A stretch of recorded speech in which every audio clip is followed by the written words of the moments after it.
कफन कफन कहानी मुंशी प्रेमचंद जी के सबसे बेहतर कहानियों में से एक कहानी है। आज हम कफन को विस्तार से पढ़ेंगे।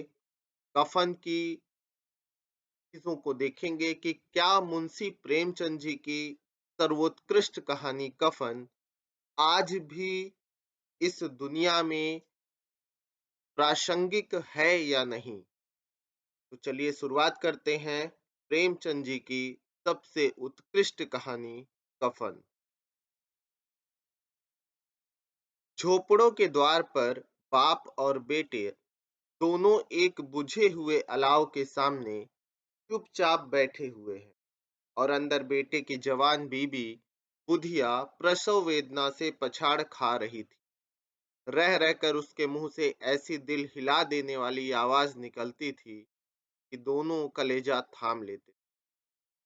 जाड़ों की रात थी। प्रकृति सन्नाटे में डूबी हुई। सारा गांव अंधकार में लय हो गया था। यीशु ने कहा, मालूम होता है बचेगी नहीं। सारा दिन दौड़ते हो गया, जा देख तो आ।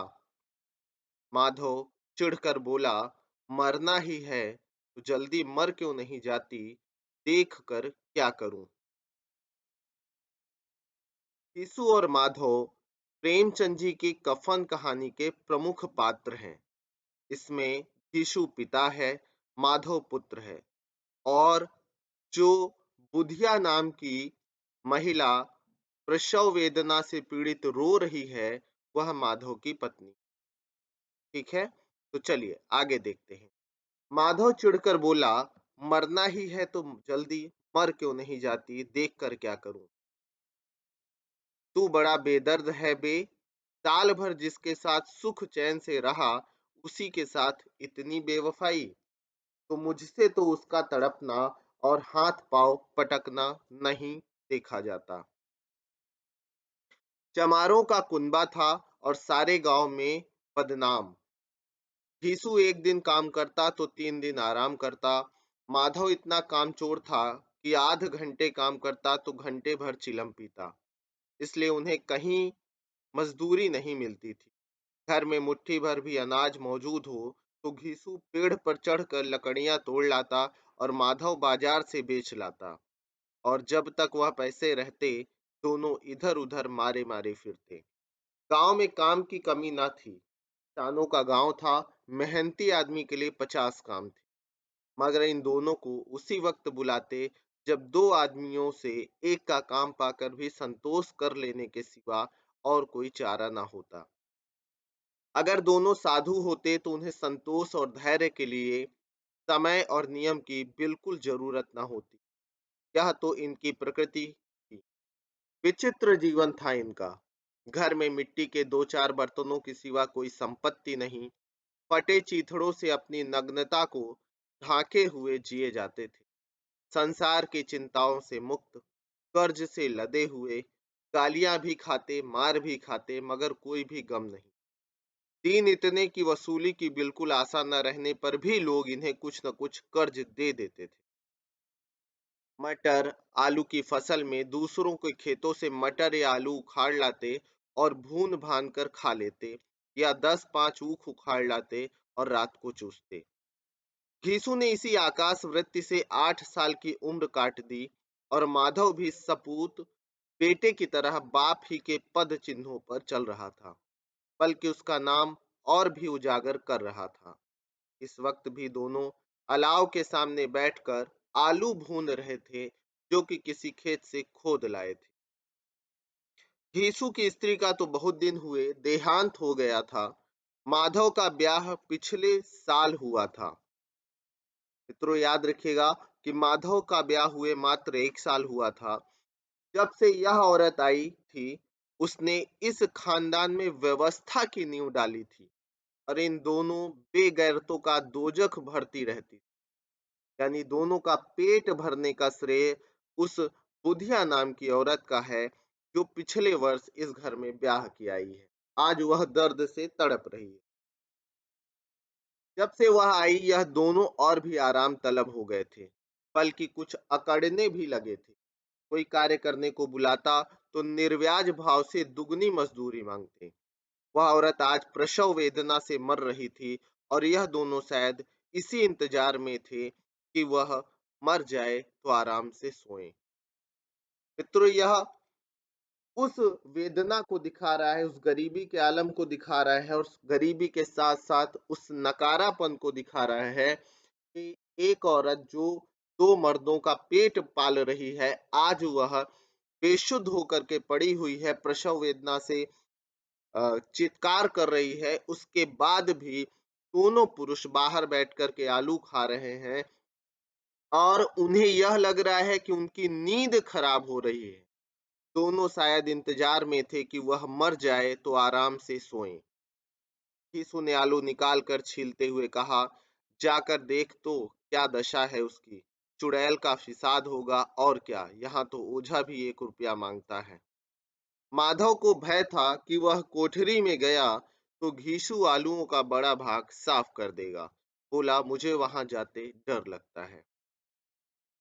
दोस्तों, आप देखिए कि यहाँ पर प्रेमचंद जी लिख रहे हैं कि माधव को उससे मिलने की इच्छा तो है, लेकिन साथ में उसे आलूओं की चिंता है कि उसका पेट भूखा रह जाएगा, इसलिए वह नहीं जा रहा है। तो उसने बहाना बनाया कि मुझे वहां जाते डर लगता है। डर किस बात का है? मैं तो यहाँ हूँ ही, तो तुम ही जाकर देखो ना। अब यीशु क्या कह रहे हैं? मेरी औरत जब मरी थी तो मैं 3 दिन तक उसके पास से हिला नहीं, और मुझसे लजाएगी कि नहीं, जिसका कभी मुंह नहीं देखा, आज उसका उघड़ा हुआ बदन देखूं। उसके तन की सुध भी तो न होगी। मुझे तो दिखलेगी तो खुलकर हाथ पांव भी न पटक सकेगी। यहाँ पर दोनों की बहस हो रही है उस पर। मैं सोचता हूँ कोई बाल बच्चा हुआ तो क्या होगा? सोंठ, गुड़, तेल कुछ भी तो नहीं है। अब उस महिला की चिंता नहीं है इन दोनों को। आप यहाँ पर यह इन पंक्तियों में देख रहे हैं कि इन्हें चिंता है कि अगर कोई बच्चा हो गया तो उसके लिए व्यवस्था कैसे होगी? सब कुछ आ जाएगा, भगवान दे तो। जो लोग अभी 1 पैसा नहीं दे रहे हैं, वे ही कल बुलाकर रुपए देंगे। मेरे 9 लड़के हुए, घर में कभी कुछ ना था, मगर भगवान ने किसी न किसी तरह बेड़ा पार ही लगाया। जिस समाज में रात-दिन मेहनत करने वालों की हालत, उनकी हालत से कुछ बहुत अच्छी न थी, और किसानों के मुकाबले में वे लोग, जो किसानों की दुर्बलताओं से लाभ उठाना जानते थे, कहीं ज़्यादा संपन्न थे। वहाँ इस तरह की मनोवृत्ति का पैदा हो जाना कोई अचरज की बात ना थी। हम तो कहेंगे यीशु किसानों से कहीं ज्यादा विचारवान था, और किसानों के विचार शून्य समूह में शामिल होने के बदले बैठकबाजों की कुत्सित मंडली में जा मिला था। प्रेमचंद जी यहाँ पर कह रहे हैं कि यीशु किसानों से कहीं ज्यादा विचारवान था, और किसानों के विचार शून्य समूह में शामिल होने के बदले बैठकबाजों की कुत्सित मंडली में जा मिला था। हाँ, उसमें यह शक्ति ना थी कि बैठकबाजों के नियम और नीति का पालन करता। इसलिए जहां उसकी मंडली के और लोग गांव के सरगना और मुखिया बने हुए थे, उस पर सारा गांव उंगली उठाता था। फिर भी उसे यह तकसीन तो थी ही कि अगर वह फटे हाल है, तो कम से कम उसे किसानों की सी जी तोड़ मेहनत तो नहीं करनी पड़ती। यहाँ पर तुलनात्मक अध्ययन दिखाई दे रहा है, तुलना की जा रही है कि किसान भी, जो अपने आप को किसान कहलाता है, जी तोड़ मेहनत करने के बाद भी उसकी उन किसानों से हालत में कोई ज्यादा अंतर नहीं है, और उसकी सरलता और निरीहता से दूसरे लोग बेजा फायदा तो नहीं उठाते। दोनों आलू निकाल निकाल कर जलते जलते खाने लगे। कल से कुछ नहीं खाया था, इतना सब्र ना था, उन्हें ठंडा हो जाने दे। कई बार दोनों की जमानें जल गईं। छिल जाने पर आलू का बाहरी हिस्सा बहुत ज्यादा गर्म न मालूम होता, लेकिन दांतों के तले पड़ते ही अंदर का हिस्सा जबान, हलक और तालू को जला देता था। और उस अंगारे को मुंह में रखने से ज्यादा खैरियत इसी में थी कि वह अंदर पहुंच जाए।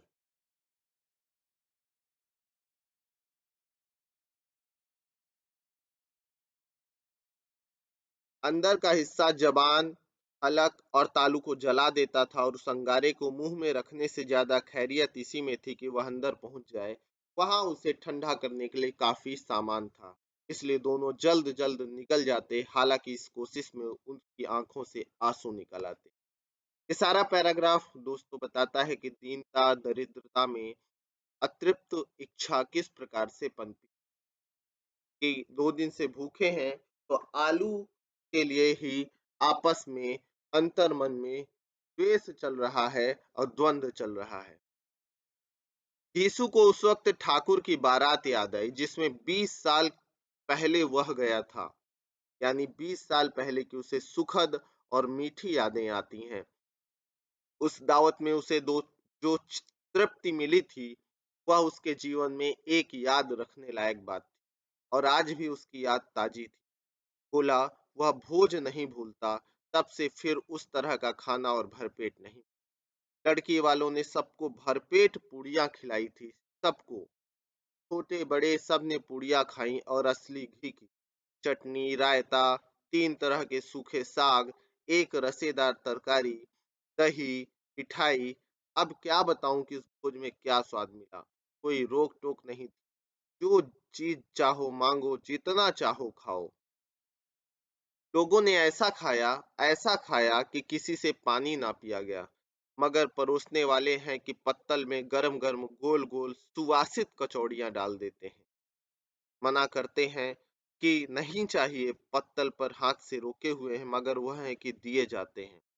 और जब सबने मुंह धो लिया तो पान इलायची भी मिली, मगर मुझे पान लेने की कहाँ सुध थी। खड़ा हुआ ना जाता था। चटपट जाकर अपने कंबल पर लेट गया। ऐसा दिल दरियाओ था वह ठाकुर। माधव ने इन पदार्थों का मन ही मन मजा लेते हुए कहा, अब हमें कोई ऐसा भोज नहीं खिलाता। अब कोई क्या खिलाएगा, वह जमाना दूसरा था। अब तो सबको किफायत सूझती है। शादी ब्याह में मत खर्च करो, क्रियाकर्म में मत खर्च करो। पूछो गरीबों का माल बटोर बटोर कर कहाँ रखो। बटोरने में तो कमी नहीं है, हाँ खर्च में किफायत। तुमने एक 20 पूरियां खाई होंगी, 20 से ज्यादा खाई थी। मैं 50 खा जाता। अब माधव और घीसू के बीच आपस में वार्तालाप हो रही है उस सुखद याद पर। 50 से कम मैंने ना खाई होंगी। अच्छा पट्टा था, तू तो मेरा आधा भी नहीं है। आलू खाकर दोनों ने पानी पिया और वहीं अलाव के सामने अपनी धोतियां ओढ़कर पांव पेट में डाले सो रहे, जैसे दो बड़े अजगर गेंडुलिया मारे पड़े हों। और बुधिया अभी तक कराह रही। पिता पुत्र दोनों आलू खा करके वहीं सो गए और बुधिया अभी कराह रही थी। सुखद याद में आलू खा करके सो रखे हैं। सवेरे माधव ने कोठरी में जाकर देखा तो उसकी पत्नी स्त्री ठंडी हो गई थी। उसके मुंह पर मक्खियां भिनक रही थीं। पथराई हुई आंखें ऊपर टंगी हुई थी। सारी देह धूल से लथपथ हो रही थी। उसके पेट में बच्चा मर गया था। यह पैराग्राफ दोस्तों आज भी गरीबी की व्यवस्था पर चित्कार था, व्यंग था उस जमाने का, जिसमें गरीबी की व्यवस्था को पूरी तरीके से इंडिकेट किया गया है, बताया गया है किस प्रकार से गरीबी के कारण एक प्रसव वेदना से महिला खत्म हो गई का बेहतर इलाज नहीं हो सका और प्रसव नहीं हो सका उसका। सवेरे माधव ने कोठरी में जाकर देखा तो उसकी पत्नी स्त्री ठंडी हो गई थी। उसके मुंह पर मक्खियां भिनक रही थीं। पथराई हुई आंखें ऊपर टंगी हुई थी। सारी देह धूल से लथपथ हो रही। बच्चा मर गया था। माधव भागा हुआ घीसू के पास आया। फिर दोनों जोर जोर से हाय हाय करने और छाती पीटने लगे। पड़ोस वालों ने यह रोना धोना सुना तो दौड़े हुए आए और पुरानी मर्यादा के अनुसार इन अभागों को समझाने लगे। मगर ज्यादा रोने पीटने का अवसर ना था। कफन की और लकड़ी की फिक्र करनी थी। घर में तो पैसा इस तरह गायब था जैसे चील के घोंसले में मांस। जैसे चील के घोंसले से मांस। बाप बेटे रोते हुए गांव के जमींदार के पास गए। वह इन दोनों की सूरत से नफरत करते थे। कई बार इन्हें अपने हाथों पीट चुके थे। चोरी करने के लिए, वादे पर काम पर ना आने के लिए। पूछा, क्या है बे घिसुआ, रोता क्यों है? अब तो तू कहीं दिखाई भी नहीं देता, मालूम होता इस गांव में रहना ही नहीं चाहता। यीशु ने जमीन पर सिर रखकर आंखों में आंसू भरे हुए कहा, सरकार, बड़ी विपत्ति में हूँ। माधव की घरवाली रात को गुजर गई, रात भर तड़पती रही सरकार। हम दोनों उसके सिरहाने बैठे रहे, दवा दारू जो कुछ हो सका सब कुछ किया, मुदा हुआ हमें दगा दे गई। अब कोई एक रोटी देने वाला भी न रहा मालिक, तबाह हो गए, घर उजड़ गया, आपका गुलाम हूँ। अब आपके सिवा कौन उसकी मिट्टी पार लगाएगा? हमारे हाथ में तो जो कुछ था, वह सब तो दवा दारू में उठ गया। सरकार ही की दया होगी तो उसकी मिट्टी उठेगी। आपके सिवा किसके द्वार पर जाऊं?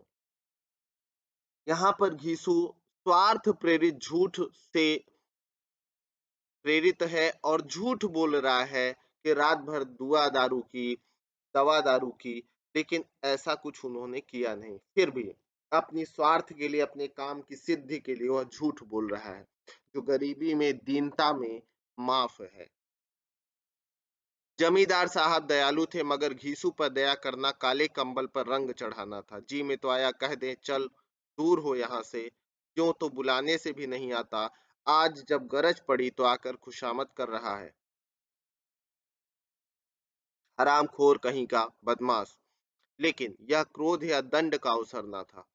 जी में कुढ़ते हुए 2 रुपए निकालकर फेंक दिए, मगर सांत्वना का एक शब्द भी मुंह से न निकला।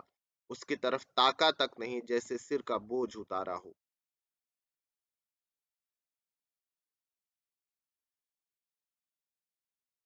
जब जमींदार साहब ने 2 रुपए दिए तो गांव के बनिए, महाजन को कार का साहस कैसे होता? घिसू जमींदार के नाम का ढिंढोरा भी पीटना जानता था। किसी ने 2 आने दिए, किसी ने 4 आने। 1 घंटे में घिसू के पास 5 रुपए की अच्छी रकम जमा हो गई। कहीं से नाज मिल गया, कहीं से लकड़ी, और दोपहर को घीसू और माधव बाजार से कफन लाने चले। इधर लोग बांस वांस काटने लगे। गांव की नर्म दिल स्त्रियां आकर देखती थीं और उसकी बेकसी पर 2 बूंद आंसू गिराकर चली जाती। बाजार, अब बाजार का परिदृश्य प्रेमचंद जी दिखा रहे हैं। देखिए, बाजार में पहुंचकर घीसू बोला, लकड़ी तो उसे जलाने भर को मिल गई है, क्यों माधव? माधव बोला, हाँ लकड़ी तो बहुत है, अब कफन चाहिए। तो चलो कोई हल्का सा कफन ले लें। हाँ और क्या, लाश उठते उठते रात हो जाएगी, रात को कफन कौन देखता है? अब आपस में वार्तालाप करते हुए प्रश्न उठ रहा है कि रात हो जाएगी और रात को कफन कौन देखता है, इसलिए सस्ता सा कफन ले लें। अब आगे की टीका टिप्पणी आप देखिए। कैसा बुरा रिवाज है कि जिसे जीते जीत तन ढांकने को चीथड़ा भी ना मिले, मरने पर नया कफन चाहिए। कफन के लाश के साथ जल ही तो जाता है, और क्या रखा रहता है? यही 5 रुपए पहले मिलते तो कुछ दवा दारू कर लेते। एक तरीके से आपस में चर्चा भी है और समाज पर एक व्यंग्यात्मक पंक्तियां भी हैं जो समाज पर चोट करती हैं कि जिंदा रहने पर, जीवित रहने पर लोग बिल्कुल मदद नहीं करते, और जब वह बीमार थी तो किसी ने मदद नहीं किया, और मृत्यु पर 5 रुपया इकट्ठा हो गया। दोनों एक दूसरे की मन बात ताड़ रहे थे। दोनों सामान्य रूप में एक दूसरे की बात ताड़ रहे थे। फ्रेंड्स, अगर आप यह वीडियो देख रहे हैं तो यह कहानी पूरी देखिएगा, चैनल को सब्सक्राइब कर दीजिएगा, वीडियो को लाइक करिएगा, शेयर करिएगा, कमेंट बॉक्स में कमेंट जरूर करिएगा, साथ में बेल आइकन क्लिक करिएगा। प्रेमचंद जी की प्रसिद्ध सभी कहानियों का क्रमिक श्रृंखला में यह पहली कहानी है, और इसी श्रृंखला की कड़ी में आपको संपूर्ण कहानी मिलेगी जो आने वाले विभिन्न परीक्षाओं के लिए महत्वपूर्ण है। साथ में अगर यूपीएससी आईएएस में आप हिंदी साहित्य ऑप्शनल रखते हैं तो उसमें यह प्रेम मंजूषा नामक पुस्तक लगी है, जो प्रसिद्ध कहानियों का प्रेमचंद जी का संग्रह है। तो उसी पर हम यह पहली कहानी मेरे द्वारा प्रस्तुत की जा रही है। तो यहाँ पर हम देख रहे हैं कि समाज पर व्यंग हुआ है। कैसा बुरा रिवाज है कि जिसे जीते जी तन ढांकने को चीथड़ा भी ना मिले, मरने आगे देखिए, कफन लाश के साथ जल ही तो जाता है और क्या रखा रहता है। यही 5 रुपए पहले मिलते तो कुछ दवा दारू कर लेते। दोनों एक दूसरे की बात, मन की बात ताड़ रहे थे। बाजार में इधर उधर घूमते रहे, कभी इस बजाज की दुकान पर गए, कभी उसकी दुकान पर। तरह तरह के कपड़े, रेशमी और सूती देखे, मगर कुछ जचा नहीं। यहाँ तक कि शाम हो गई, तब दोनों न जाने किस दैवी प्रेरणा से एक मधुशाला के सामने आ पहुंचे। अब यहाँ पर प्रेमचंद जी उसे दैवी प्रेरणा कहते हैं, जबकि दोनों की मन की इच्छाएं उसी तरफ लगी हुई और जैसे किसी पूर्व निश्चित व्यवस्था से अंदर चले गए। वहां जाकर देर तक दोनों असमंजस में खड़े रहे। फिर घीसू ने गद्दी के सामने जाकर कहा, साहू जी, एक बोतल हमें भी देना। इसके बाद कुछ चिखौना आया, तली हुई मछली आई और दोनों बरामदे में बैठकर शांतिपूर्वक पीने लगे। कई कुज्जियां ताबड़तोड़ पीने के बाद दोनों सरूर में आ गए। शिशु बोला, कफन लगाने से क्या मिलता, आखिर जल ही तो जाता, कुछ बहू के साथ तो ना जाता। माधव आसमान की तरफ देखकर बोला, मानो देवताओं को अपनी पापता का साक्षी बना रहा हो। दुनिया का दस्तूर है, नहीं लोग बाभनों को हजारों रुपए क्यों दे देते हैं। कौन देखता है परलोक में मिलता है या नहीं। बड़े आदमियों के पास धन है, फूके, हमारे पास फूकने को क्या है। लेकिन लोगों को जवाब क्या दोगे, लोग पूछेंगे नहीं, कफन कहाँ है। यीशु हंसा, अबे कह देंगे, रुपए कमर से खिसक गए, बहुत ढूंढा, मिले नहीं। लोगों को विश्वास ना आएगा, लेकिन फिर वही रुपए देंगे। माधव भी हंसा, इस अनपेक्षित सौभाग्य पर। बोला, बड़ी अच्छी थी बेचारी, मरी तो खूब खिला पिला कर। ये व्यंग भी है समाज पर और गरीबी पर और उन दोनों पर भी। आधी बोतल से ज्यादा उड़ गई। घीसू ने 2 सेर पूड़ियां मंगाई, चटनी, अचार, कलेजियां। शराब खाने के सामने ही दुकान थी। माधव लपक कर 2 पत्तलों में सारे सामान ले आया। पूरा 1.5 रुपया खर्च हो गया, सिर्फ थोड़े से पैसे बच रहे। दोनों इस वक्त इस शान से बैठे पूड़ियां खा रहे थे, जैसे जंगल में कोई शेर अपना शिकार उड़ा रहा हो। ना जवाबदेही का खौफ था, ना बदनामी की फिक्र। इन सब भावनाओं को उन्होंने बहुत पहले ही जीत लिया था। यीशु दार्शनिक भाव से बोला, हमारी आत्मा प्रसन्न हो रही है तो क्या उसे पुण्य न होगा। माधव ने श्रद्धा से सिर झुकाकर तस्दीक दी, जरूर से जरूर होगा। भगवान तुम अंतर्यामी हो, उसे बैकुंठ ले जाना। हम दोनों हृदय से आशीर्वाद दे रहे हैं। आज जो भोजन मिला वह कभी उम्र भर ना मिला था।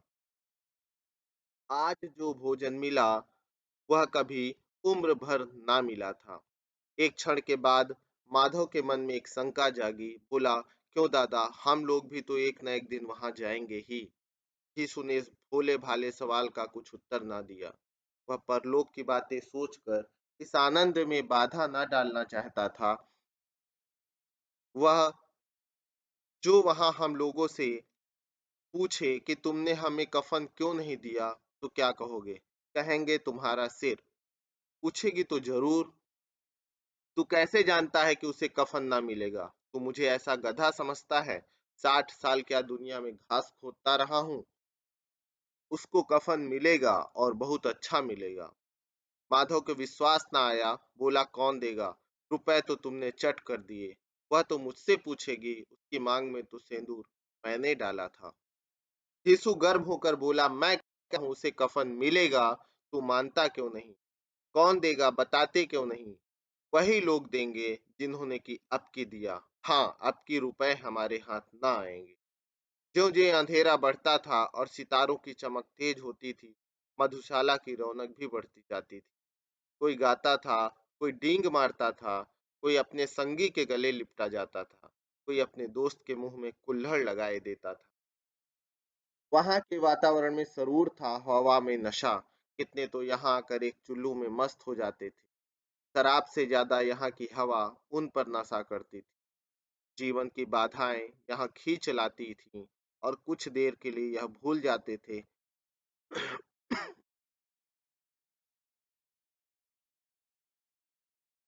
जीवन की बाधाएँ यहाँ खींच लाती थीं और कुछ देर के लिए यह भूल जाते थे कि वे जीते हैं या मरते हैं, या ना जीते हैं, ना मरते हैं।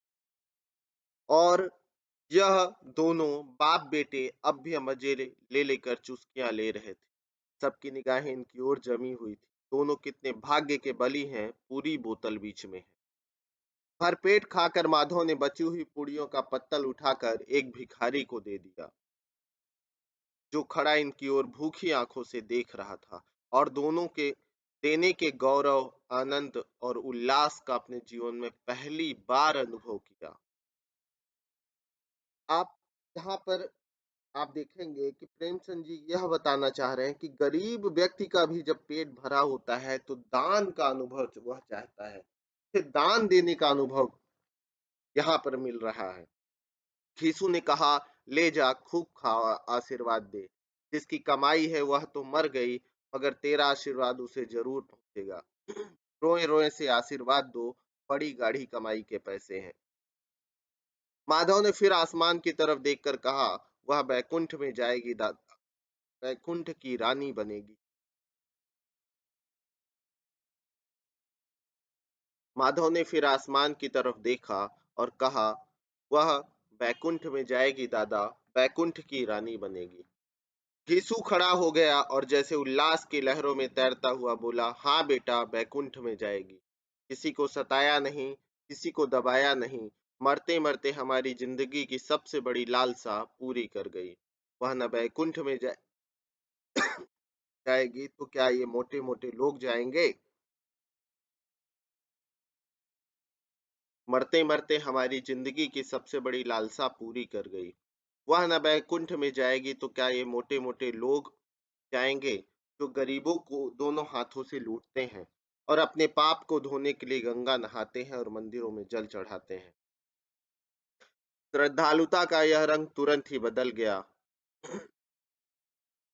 नशे की खासियत है, दुख और निराशा का दौर हुआ। माधव बोला, मगर दादा, बेचारी ने जिंदगी में बड़ा दुख होगा, कितना दुख झेल कर मरी। वह आंखों पर हाथ रखकर रोने लगा, चीखे मार मार कर।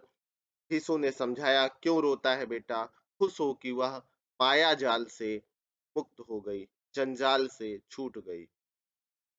बड़ी भाग्यवान थी जो इतनी जल्दी माया मोह के बंधन तोड़ दिए। और दोनों खड़े होकर गाने लगे, ठगनी क्यों नैना झमकावे, ठगनी क्यों नैना झमकावे।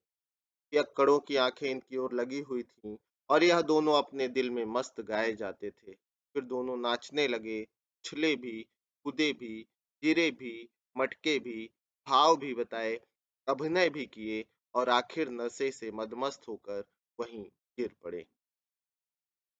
प्रेमचंद जी की यह कहानी कफन अंत में यह बताने का प्रयास करती है कि वह इस जीवन की दरिद्रता, दीनता, हीनता और कठिनाइयों से, गरीबी से मुक्त होकर मृत्यु को ज्यादा अच्छा मानते हैं। इसी बात को प्रेमचंद जी ने अंतिम पंक्तियों में घीसू से कहलाया कि क्यों रोता है बेटा, खुश हो कि वह माया जाल से मुक्त हो गई, जंजाल से छूट गई। बड़ी भाग्यवान थी जो इतनी जल्दी माया मोह के बंधन तोड़ दिए। कफन नाम की यह कहानी प्रेमचंद जी की समाज पर सबसे बड़ी कुठाराघात करने वाली कहानी है, जो यह बताती है कि समाज में दीनहीन और गरीबी होने के बाद भी लोग तभी मदद के लिए हाथ बढ़ाते हैं जब व्यक्ति की मृत्यु हो जाती है। यानी गरीबी और दीनता दिखाई देती। यहाँ तक कि किसानों की उस समय की दीनता और दशा का भी चित्रण इसमें मिलता है। तो यह कहानी प्रमुख रूप से आज के समाज पर और उस समय के समाज पर प्रश्न चिन्ह लगाने वाली कहानी है।